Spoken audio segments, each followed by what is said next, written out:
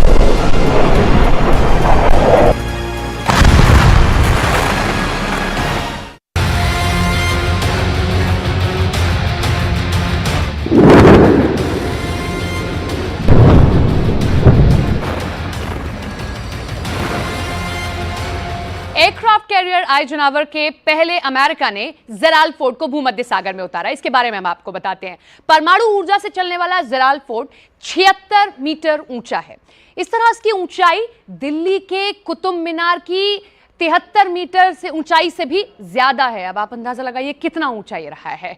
इसकी क्षमता 1 लाख टन से भी ज्यादा बताई जाती है। इस पर एक साथ 70 फाइटर जेट ले जाने में ये सक्षम है। इसकी रफ्तार है 56 किलोमीटर प्रति घंटा। इसे चलाने के लिए 4500 नौसैनिक तैनात कर दिए गए हैं। एयरक्राफ्ट कैरियर आइजनहावर और जेराल्ड फोर्ड दोनों वॉरशिप परमाणु शक्ति से संचालित हैं और क्षेत्र में किसी भी प्रमुख शक्ति से मुकाबला करने के लिए भूमि पर हमला करने वाली मिसाइलों और F-18 लड़ाकू विमानों में सैन्य शक्ति रखते हैं। अमेरिका के रक्षा मंत्री लॉयड ऑस्टिन ने कहा है कि स्ट्राइक ग्रुप को आदेश दिया है कि वो भूमध्य सागर में उत्तर में अपनी पोजीशन ले ताकि इस युद्ध को बढ़ने से रोका जा सके। इजरायल युद्ध नहीं फैलने से रोकने की बातों के बीच समंदर और आकाश दोनों में सुपर एक्टिव है। इजरायल गाजा को मिट्टी में मिला रहा है और अमेरिका समंदर और आसमान से उसकी निगरानी कर रहा है। समंदर में इजरायल को अमेरिका का सपोर्ट दिखा, अब आसमान में देखिए। यूएस एयरफोर्स सेंट्रल ने मध्य पूर्व क्षेत्र में F-15E लड़ाकू जेट और A-10 ग्राउंड अटैक जेट की तैनाती की घोषणा की है। यूएस सेंट्रल कमांड के एक सोशल मीडिया पोस्ट में कहा गया है कि A-10 इस क्षेत्र में पहले से मौजूद विमान के एक अन्य स्क्वाड्रन में शामिल होगा। अमेरिकी वायुसेना ने क्षेत्र में F-15, F-16 और A-10 लड़ाकू विमानों के स्क्वाड्रन की तैनाती की घोषणा की थी। अमेरिकी बल की स्थिति में वृद्धि इजरायल की सुरक्षा के लिए संयुक्त राज्य अमेरिका की दृढ़ प्रतिबद्धता और इस युद्ध को बढ़ाने की कोशिश करने वाले किसी भी राज्य या गैर राज्य को रोकने के हमारे संकल्प का संकेत है। इजरायल कहां जाकर रुकेगा और अमेरिका ईरान या हिजबुल्लाह को कब तक रोक पाने में कामयाब होगा, इस पर फिलहाल मंथन ही किया जा सकता है, क्योंकि कम से कम अभी तो कोई पक्ष रोकने वाला नहीं दिख रहा है। ईरान और अमेरिका के हित इजराइल और फिलिस्तीन के मुद्दे पर आकर अटक गया है। अमेरिका के प्रतिबंध से बौखलाया ईरान चाहता है कि वो अमेरिका को अपनी ताकत का एहसास कराए, जिसके पास परमाणु बम भी है और बेहतरीन ड्रोन भी। ईरान को यह भी लगता है कि अगर वो इस युद्ध में कूदता है तो अरब देशों के अलावा चीन और रूस भी उसका साथ देंगे। ये सही है कि ईरान अमेरिका से टकराया तो जंग होगी, वो रूस यूक्रेन महायुद्ध से भी बड़ा, विनाशक और मौतों वाली होगी। लेकिन इसके बीच का सच है कि दोनों युद्ध भड़का रहे हैं। ईरान हमास या हिजबुल्लाह का साथ नहीं छोड़ सकता तो अमेरिका भी इजरायल को धोखा नहीं दे सकता। अभी उसके 2 युद्धपोत ही समंदर में उतरे हैं। जरूरत पड़ी तो अमेरिका भूमध्य सागर को अपनी नौसैनिक शक्ति से मत देगा, लेकिन समस्या ये है कि ईरान अपना परमाणु बम लेकर सिर्फ इतराता रहेगा या इजरायल के अंत के लिए ईरान के राष्ट्रपति इब्राहिम रईसी भी कोई बड़ा फैसला ले सकते हैं। गाजा में इजरायल की बमबारी से करीब 2500 लोग मारे जा चुके हैं। इनमें करीब 800 तो बच्चे हैं। अब सवाल है कि जब इस बमबारी को लेकर ईरान और इजरायल एक दूसरे के खिलाफ युद्ध के लिए तैयार हैं, तो अमेरिका की क्या भूमिका है? देखिए, अमेरिका भी अपना समुद्री बेड़ा लेकर भूमध्य सागर में पहुंच चुका है, तो व्लादिमीर पुतिन क्या कर रहे हैं ये भी आपको बताएंगे। या फिर चीन ने कौन सा कदम उठाया है जो इजरायल को पीछे हटने पर मजबूर कर सकता है?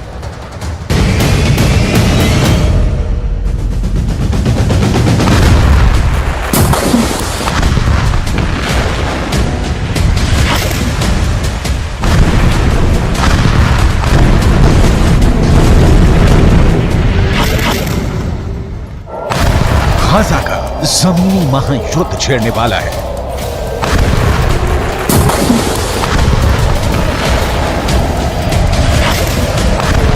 करीब 350 वर्ग किलोमीटर लंबी पट्टी अब खूनी पट्टी बनने वाली है।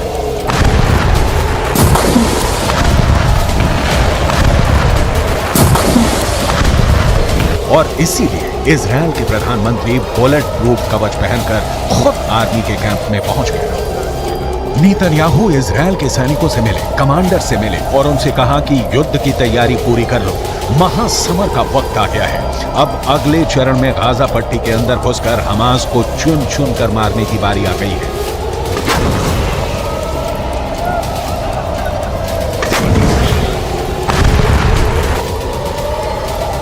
हमास ने ऐसे वक्त में इजरायल से पंगा लिया है जब इजरायल में फिलिस्तीनियों के लिए सबसे ज्यादा खतरनाक शख्स प्रधानमंत्री के रूप में काम कर रहा है।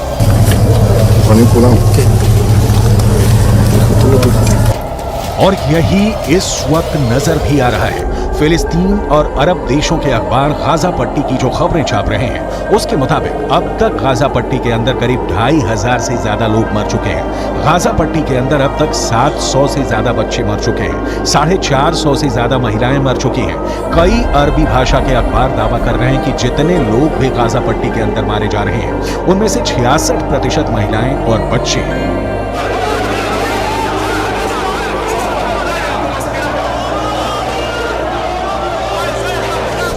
गाजा पट्टी के हालात इस वक्त ये हैं कि गाजा पट्टी के अंदर 35,000 फिलिस्तीनी सिर्फ एक अस्पताल अल शफा में शरण दिए हुए हैं और उन्हें उम्मीद है कि इजरायल यहां पर एयर बॉम्बिंग नहीं करेगा क्योंकि ये एक अस्पताल है। लेकिन अगर यहां भी हमास ने अपना अड्डा बना लिया तो फिर क्या होगा, ये इजरायल ही तय करेगा। फिलहाल यूक्रेन को बमबारी करके और मिसाइलों पर मिसाइलें बरसाकर लहूलुहान करने वाले पुतिन गाजा पट्टी के दर्द से तड़प रहे हैं। 7 अक्टूबर को जब इजरायल पर हमास ने आतंकवादी हमला किया था, करीब 48 घंटे तक पुतिन चुप्पी साधे रहे। उनका कोई बयान सामने नहीं आया। लेकिन हमले के 2 दिन बाद पुतिन ने बेहद रणनीतिक हमला करते हुए अमेरिका पर यह निशाना साधा कि अमेरिका की मिडिल ईस्ट पॉलिसी फेल हो गई है। К сожалению, мы видим резкое обострение ситуации на Ближнем Востоке. Я думаю, что многие согласятся со мной в том, что это яркий пример провала на политике Соединенных Штатов на Ближнем Востоке, которые пытались монополизировать урегулирование, но, к сожалению, не были озабочены поиском компромиссов, приемлемых для обеих сторон, а наоборот, выдвигая свои собственные представления о том, как это должно быть сделано, оказывали давление на обе стороны, именно на обе, то на одну, то на другую. इजराइल और हमास के इस युद्ध में एक बड़ा सीक्रेट किरदार रूस का भी है। इजराइल और हमास के इस युद्ध से रूस को फायदा ही हुआ है। एक तरफ सऊदी अरब और इजराइल के बीच समझौता खटाई में पड़ गया है तो दूसरी तरफ अरब के इस्लामिक देशों में अमेरिका के खिलाफ नफरत भड़क उठी है।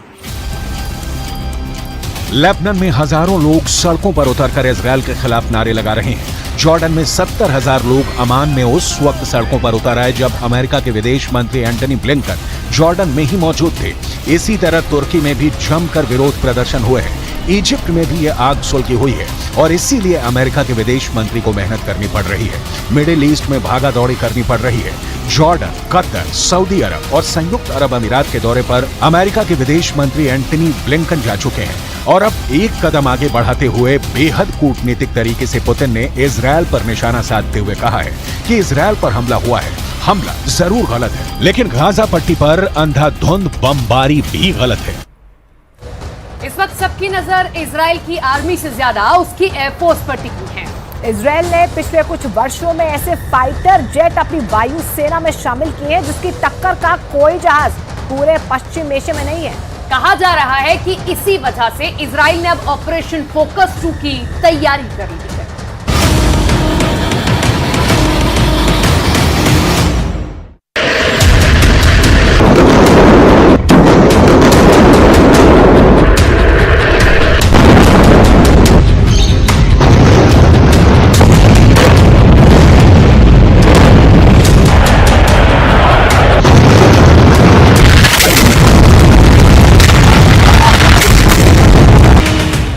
घंटे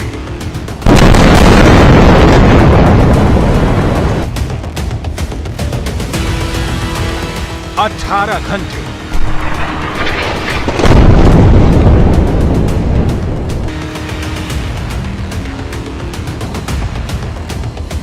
24 घंटे 36 घंटे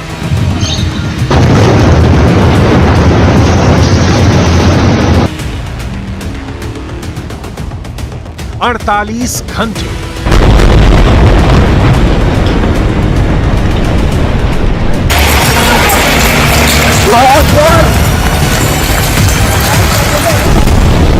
'इजराइल ने गाजा को कितने घंटे में फतह करने का प्लान तैयार किया है, इजरायल के मुताबिक अगले 48 घंटे हमास पर बहुत भारी है, क्योंकि हमास का सर्वनाश करने के लिए इजरायल ने अपने शक्तिशाली लड़ाकू विमानों को जंग में उतार दिया है।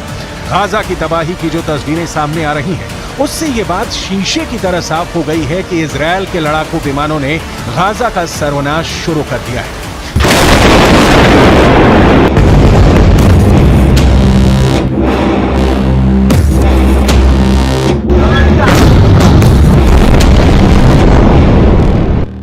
हमास का सर्वनाश, वीडियो नंबर 1।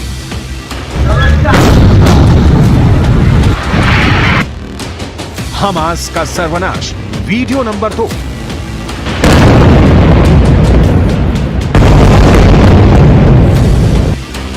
हमास का सर्वनाश, वीडियो नंबर 3।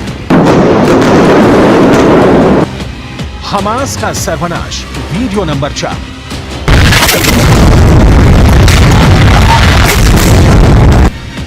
हमास का सर्वनाश, वीडियो नंबर 5।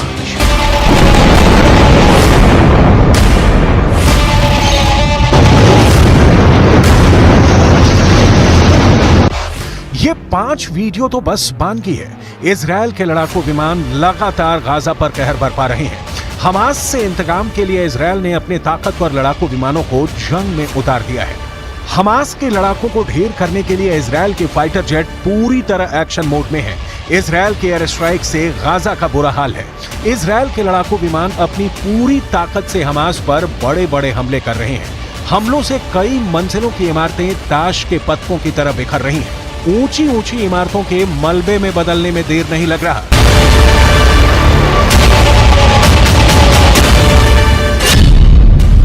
इजरायल एयरफोर्स के मुताबिक पिछले 20 घंटों में 2400 से अधिक हमास के ठिकानों पर एयर स्ट्राइक की गई है। इस एयर स्ट्राइक में इजरायल की तरफ से 2000 टन बम गिराए गए हैं।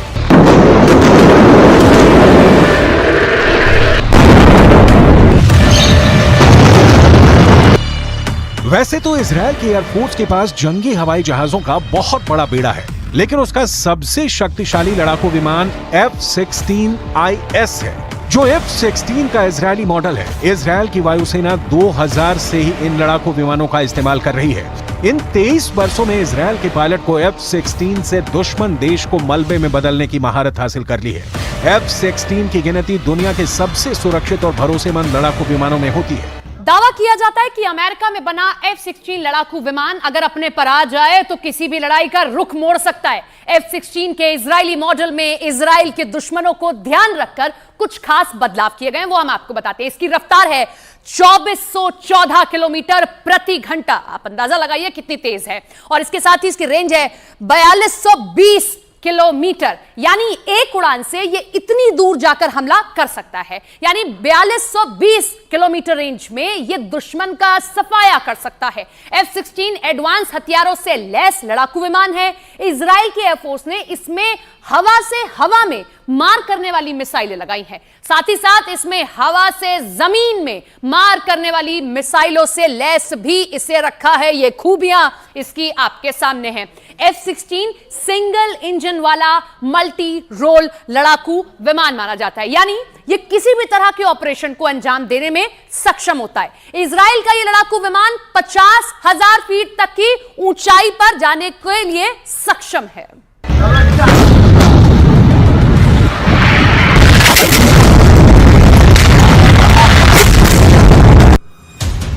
F-16 सिंगल इंजन वाला मल्टी रोल लड़ाकू विमान है, यानी ये किसी भी तरह के ऑपरेशन में काम कर सकता है।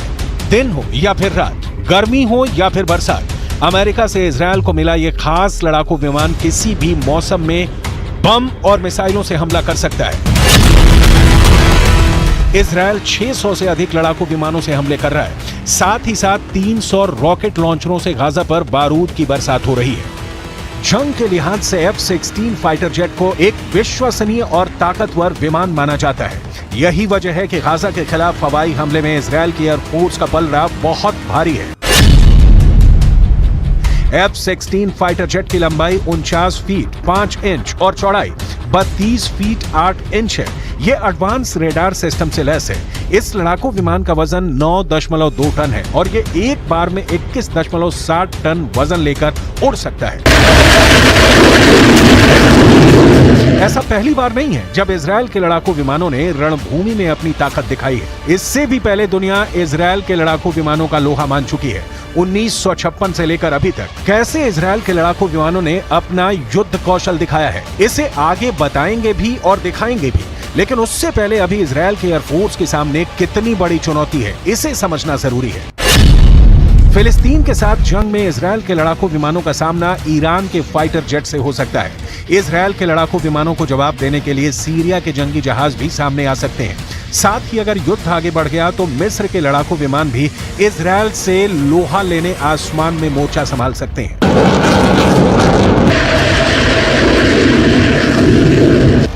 कहते हैं लड़ाकू विमान किसी भी युद्ध का रुख बदल देते हैं। अगर फाइटर जेट बारूद बरसाना शुरू कर दे तो दुश्मन देश के लिए सबसे बड़े सिरदर्द साबित होते हैं। युद्ध की भाषा में कहा भी जाता है कि चाहे जंग का तरीका कितना भी क्यों न बदल जाए, युद्ध में बढ़त लेने के लिए लड़ाकू विमान सबसे कारगर साबित होते हैं। इजरायल के पास कुल 601 लड़ाकू विमान है, जिसमें सबसे अधिक 175 F-16 फाइटिंग फाल्कन लड़ाकू विमान है। इसके अलावा 84 F-15 ईगल विमान है, 25 F-15 स्ट्राइक ईगल लड़ाकू विमान है। इसके साथ ही इजरायल के एयरफोर्स के पास F-35 लाइटनिंग लड़ाकू विमानों की तादाद 39 है। इसके अलावा 75 नए F-35 लाइटनिंग विमानों का इजरायल ने ऑर्डर दे रखा है।